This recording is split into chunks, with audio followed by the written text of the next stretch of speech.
Have you ever lost out to the competition? How do you make sure that doesn't happen again? Well, you dig a moat around you that is so deep and so wide that no one can come close to you. There is no competition. But how do you do that? The one thing that sets you apart is being a fucking brilliant speaker. Jeremy is the founder of the UK's biggest speakers bureau. I am Nima, the founder of The Brilliant Communicator, and I was struck by how Jeremy's take on what makes a great speaker that's in demand matches exactly what I look for in an expert I want to interview on TV or on stage, and what I train my clients who are experts at the top of their game to be and do so that they are unforgettable for the right reasons. And this is how I met Jeremy. I'm on my way to the Speaker Summit in London. I was one of the judges for a couple of the categories, and I'm going to be sharing with you the best in class takeaways and things that the people who book speakers say you need to have. Nobody's going to book you because you only want 750 quid and somebody else wants 1,500. Here's how I'll do it. I'll share a nugget from Jeremy's keynote and then give you my take on how you as an expert can implement it in every single interaction you have. If you're looking for razzmatazz and fireworks, forget it, stop watching now. But if you want to raise the bar and get to know the truth, the things that nobody tells you about how you would get put forward by someone like Jeremy as a speaker, how you would get chosen for a TV program or say as a panelist on stage, by me, my last TV program went out to 200 million people, then watch on. Now, if you already know that you want to raise the bar and become a better communicator, then click on the link below the video. They'll choose you of what you bring and how you do it. The freshness and relevance of your content. When I was on TV, a lot of time was wasted editing the answers that the expert guests we had on the program said during the interview. And that's because they, well, I would say never started with a killer line that would be the most interesting, relevant thing to our audience. Now, if they were boring, that meant the program was boring, which meant that I would pay the ultimate price. They were never invited back. Your job as an expert is to get the right people for you, the right type of stakeholder, leaning in and wanting to know what you're going to say next. It's not as easy as it sounds, so I came up with this to help you remember to do this. Interest, not inform, is your new communicating norm. And this is how you make it happen. It's got to have meat to it, and the best meat is for an audience to look up to that person because they've been there and done it.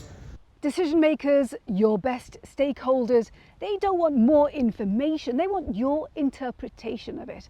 And the best way to do this is by sharing results, opinion, insight, things that signal and say, I know this, I've done this, I have done the work. And make sure you never ever do this. Let's imagine a company wants to talk to its people about their plans for AI. I guess you talk about something like adapting to change. You cross the line if you pontificate about the impact of AI. Unless you've authored a serious study on the subject, or been a pioneer, or spent a long time advising businesses on the relationship between technology and human beings. Never claim credibility without having proof. In fact, you want to lean into what I call reality-based credibility statements.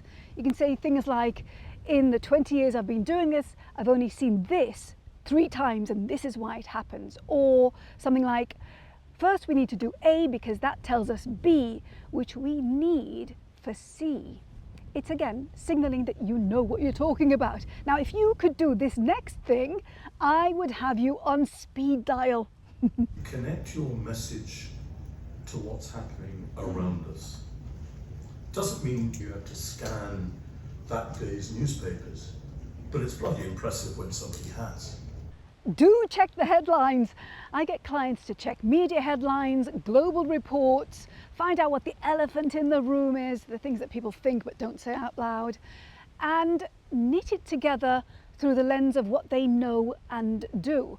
Your ideal stakeholder will be leaning in thinking, wow, you really know your stuff, I must get in touch. But they won't if you speak like this. Do any of those, and you are basically a performing seal. One of the things we used to train new agents to do at JLA was to spot what I dismissively called bandwagoners. People who just regurgitate buzzwords. When you've got talent, please do not throw it away by drowning it in corporate speak or in David Brent-like nausea-inducing there's no I in team. Yeah? Stick to plain English and strip out every vestige of jargon.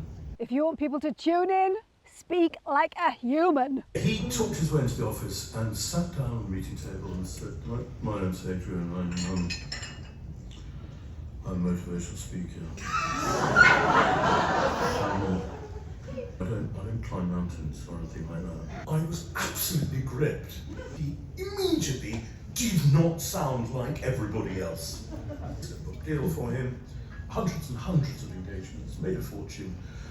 What a fantastic speaker who nobody had ever heard of. Jeremy is speaking about Adrian Webster, a very successful motivational speaker. Now, if you are still figuring out how you are different to others in your space, maybe you could park that for a bit and work on this first. Less is more. Never with PR puff. And not padding out whatever it is you're saying.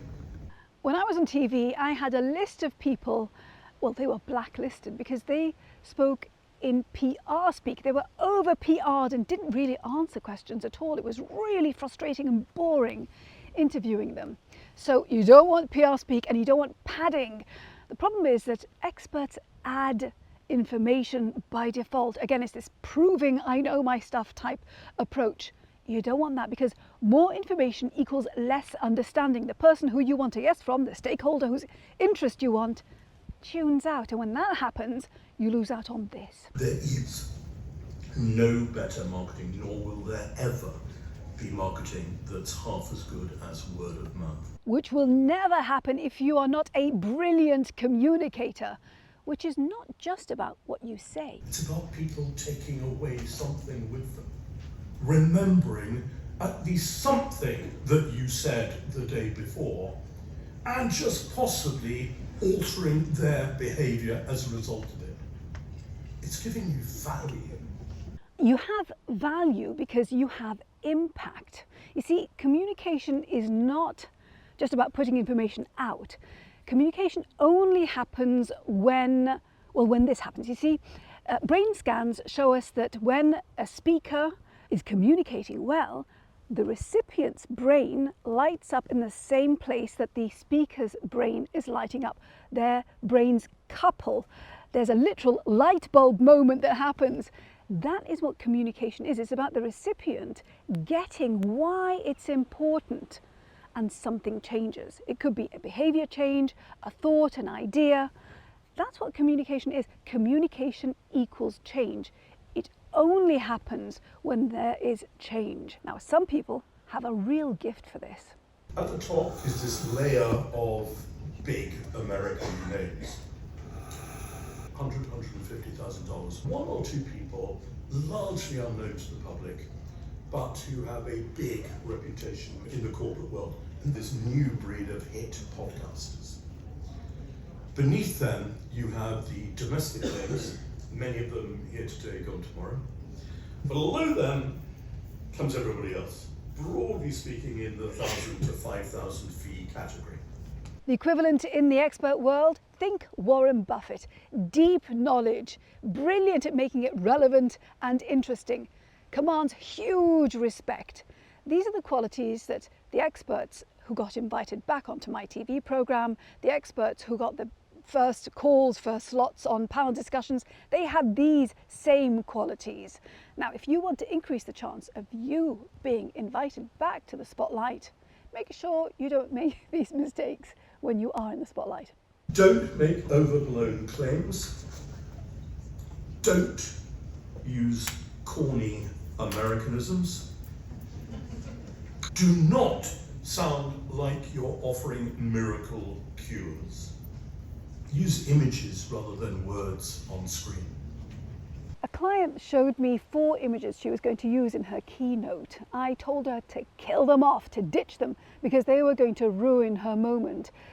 Why? Because everybody in the corporate world had seen those very images. So absolutely, show, don't tell, but make it yours.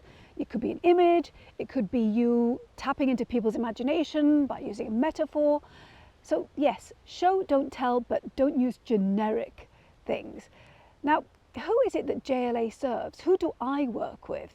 It's the top of the market. I know there's a huge appetite for Tony Robbins types, tuning up sales forces.